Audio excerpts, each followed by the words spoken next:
ঐতিহ্যবাহী লাঠি খেলা দেখতে একত্রিত হয়েছে নীলফামারীর ডিমলা উপজেলার রহমানগঞ্জ পশ্চিম খড়িবাড়ি এলাকার নানা বয়সের হাজারো মানুষ। হাইস্কুল মাঠে খেলোয়াড় হিসেবে এই খেলা দেখতে আসছে পশ্চিম ছাতনাই ইউনিয়নের জহির আলীর ও মকবুল হোসেনের নেতৃত্বে শতাধিক খেলোয়াড়। দর্শকদের আনন্দ দিতে বাদ্যযন্ত্রের তালে তালে নানা কসরত দেখান বিভিন্ন বয়সের খেলোয়াড়রা। নীলফামারী থেকে ৭১ বাংলা টিভির জেলা প্রতিনিধি সাইফুল ইসলাম মানিকের রিপোর্টে। নীলফামারীর ডিমলা উপজেলার রহমানগঞ্জ পশ্চিম খড়িবাড়ি হাইস্কুল মাঠে ঐতিহ্যবাহী লাঠি খেলা দেখতে একত্রিত হয়েছে ওই এলাকার নানা বয়সের হাজারো মানুষ।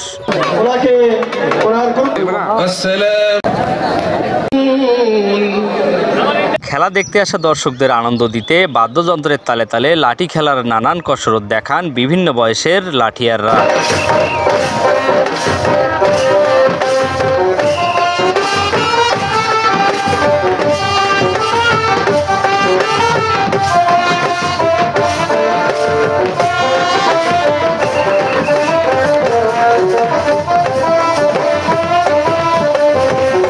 খেলা দেখতে আসা দর্শকদের আনন্দ দিতে বাদ্যযন্ত্রের তালে তালে লাঠি খেলার নানান কসরত দেখান বিভিন্ন বয়সের শতাধিক খেলোয়াড়রা।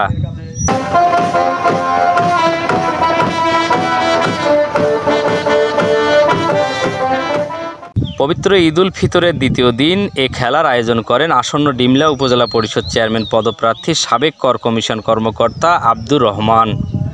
গ্রাম বাংলার ঐতিহ্য এই লাঠিবাড়ি খেলা এটা হারিয়ে গেছে গ্রাম থেকে। এ সময় খেলা দেখতে আসা দর্শকরা কেউ কেউ স্কুলের ছাদে, আবার কেউ কেউ গাছের ডালে বসে খেলা উপভোগ করেন।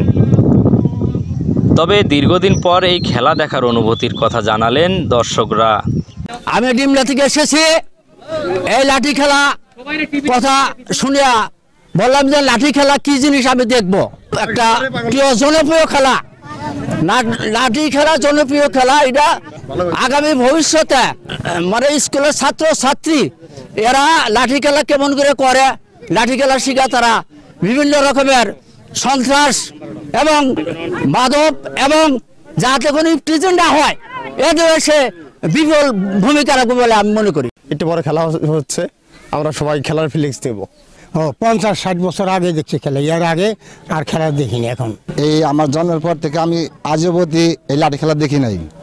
তাই আমাদের সাবেক চেয়ারম্যান আব্দুর রহমান, বর্তমান উপজেলা প্রার্থী, সে এই লাঠি খেলার ঐতিহ্যবাহী লাঠি খেলার আয়োজন করেছে আজকে রহমানগঞ্জ পশ্চিম খড়িবাড়ি দ্বিমুখী উচ্চ বিদ্যালয় মাঠে।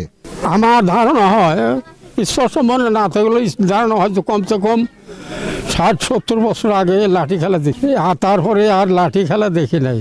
আমার 71 সালে জন্মের পরে শুধু শুনেছি লাঠিবাড়ি খেলা, হাডুডু খেলা, এই সমস্ত খেলার নাম শুনেছি কিন্তু চোখে দেখিনি। হয়তো আমার জন্মের পরে হয়তো আজকে আমরা আশা করেছি যে পশ্চিম খড়িবাড়ি রহমানগঞ্জ বাজারে লাঠিবাড়ি খেলা হবে। এটা শুনে আমরা এলাকাবাসী খুব আনন্দিত এবং আমরা উপভোগ করার জন্য উপস্থিত হয়েছি। শুক্রবার সন্ধ্যায় ঐতিহ্যবাহী এ খেলা খেলতে আসেন বিভিন্ন বয়সের শতাধিক খেলোয়াড়। অবসরপ্রাপ্ত শিক্ষক আমজাদ হোসেন সরকারের সভাপতিত্বে উক্ত অনুষ্ঠানে প্রধান অতিথি হিসেবে উপস্থিত ছিলেন সাবেক কর কমিশন আলহাজ আবু ইসহাক। এ সময় বিশেষ অতিথি হিসেবে উপস্থিত ছিলেন জনতা ডিগ্রি কলেজের সাবেক অধ্যক্ষ বাবু সুরেশ চন্দ্র সরকার। খেলা দেখতে আসা সকলের উপস্থিতি পেয়ে অনুভূতির কথা জানালেন ডিমলা উপজেলা পরিষদে চেয়ারম্যান পদের এই প্রার্থী। যেমন হাডুডু খেলা, ঘুড়ি ওড়ানো, এই লাঠিবাড়ি খেলা, গ্রামগঞ্জের এই যে এইসব হারিয়ে যাচ্ছে, বৈশাখী মেলা এগুলো হারিয়ে যাচ্ছে। তা আমি বীর মুক্তিযোদ্ধা আব্দুর রহমান, আসন্ন উপজেলা পরিষদ ডিমলা 8ই মে যে নির্বাচন হতে যাচ্ছে, আমি সেখানে একজন পদপ্রার্থী। আমি সাবেক 2বারের চেয়ারম্যান। আমি চেয়ারম্যান শেষ করার পর মুজিবনগর কোঠায় আমি ইনকাম ট্যাক্সের ডেপুটি কর কমিশনার হিসাবে অবসর গ্রহণ করি। বর্তমানে আমি একজন ইনকাম ট্যাক্স লয়ার হিসেবে ঢাকার ট্যাক্স বারের সদস্য। এখানে রহমানগঞ্জ নামে একটি বাজার আমি প্রতিষ্ঠা করেছিলাম। তবে এই আসন্ন উপজেলা পরিষদকে সামনে রেখে সরকার ঘোষিত জনগণকে উৎসবমুখর পরিবেশে ভোটে আকর্ষণ করার জন্য যেমন ডিজিটাল প্রচারণা, রঙিন পোস্টার, ফেস্টুন এবং বিভিন্ন উৎসাহ উদ্দীপনায় মানুষকে উৎসাহিত করার জন্য আমি আমার চিন্তাধারায় এসেছে যে এবার অনেক কিছু নির্বাচনে সেন্সর থাকে, বাধা থাকে, এবার সেই বাধা নেই। সে আলোকে আমি চিন্তা করলাম যে গ্রামের যে বর্তমান প্রজন্ম এরা লাঠিবেড়া খেলা দেখেনি। আমরা দেখেছি ছোটোবেলায়, এই প্রজন্মকে লাঠিবেড়ি খেলা যে হারিয়ে গেছে এটা দেখানোর জন্য আমি উৎসাহী হই, এবং এখানে যে জনগণ আসবে তারা উৎসাহিত হবে। এখানে আমিও আমার যে গ্রামের ঐতিহ্য লাঠিবেড়ি খেলা, এই উপলক্ষে আমি আমার প্রচারণাকে করতে পারবো, এখানে জনগণকে এখানে আমার মনে দুটি কথা বলতে পারবো, এটাও আমার লক্ষ্য। আসন্ন উপজেলা পরিষদে আমি শতভাগ জয়ী হতে পারবো যদি ফেয়ার নির্বাচন হয়। তবে এরকম আয়োজনে খুশি হয়ে আয়োজককে ধন্যবাদ জানিয়েছেন এলাকাবাসী। বাড়ি খেলা হবে এটা শুনে আমরা এলাকাবাসী খুব আনন্দিত এবং আমরা উপভোগ করার জন্য উপস্থিত হয়েছি। এই উপভোগের উদ্যোক্তা যিনি বীর মুক্তিযোদ্ধা আব্দুর রহমান, উনি এর আগে দুবার চেয়ারম্যান ছিলেন, বাংলাদেশ সরকারের কর কমিশনারও ছিলেন। ওনার মাধ্যমে এলাকার অনেক উন্নয়ন হয়েছে এবং উনি যদি এবারে ডিমলা উপজেলা চেয়ারম্যান হিসেবে নির্বাচিত হন তাহলে আমরা আশা করব ডিমলাবাসী যে আমরা হয়তো অন্যান্য উপজেলার চেয়ে সর্বোচ্চ উপকারিত হব।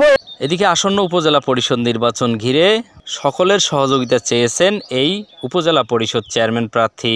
প্রশাসনের দৃষ্টি আকর্ষণ করে বলবো এবং মিডিয়া যারা আছেন তাদের দৃষ্টি আকর্ষণ করে বলছি, এখানে এই নির্বাচনকে সুষ্ঠু করার শুধু প্রশাসন না, এখানে যদি এই আপনারা মিডিয়া সোচ্চার ভূমিকা রাখেন, আপনারা জাতির বিবেক, আপনাদের বলে থার্ড ওয়ার্ল্ড, ডিমলায় এখানে এমপিকে এই 17 তারিখের পরে এখান থেকে উইথড্র করতে হবে।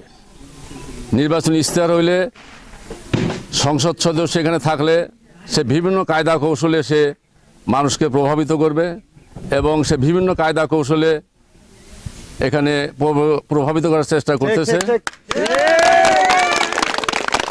শুধু ডিমলায় নয়, বাংলার চিরায়ত সংস্কৃতি লাঠি খেলার মতো ঐতিহ্যবাহী খেলাধুলা যুগ যুগ ধরে প্রতিটি গ্রামগঞ্জে বেঁচে থাক, এমনটি প্রত্যাশা স্থানীয়দের। সাইফুল ইসলাম মানিক, ৭১ বাংলা টিভি, ডিমলা, নীলফামারী।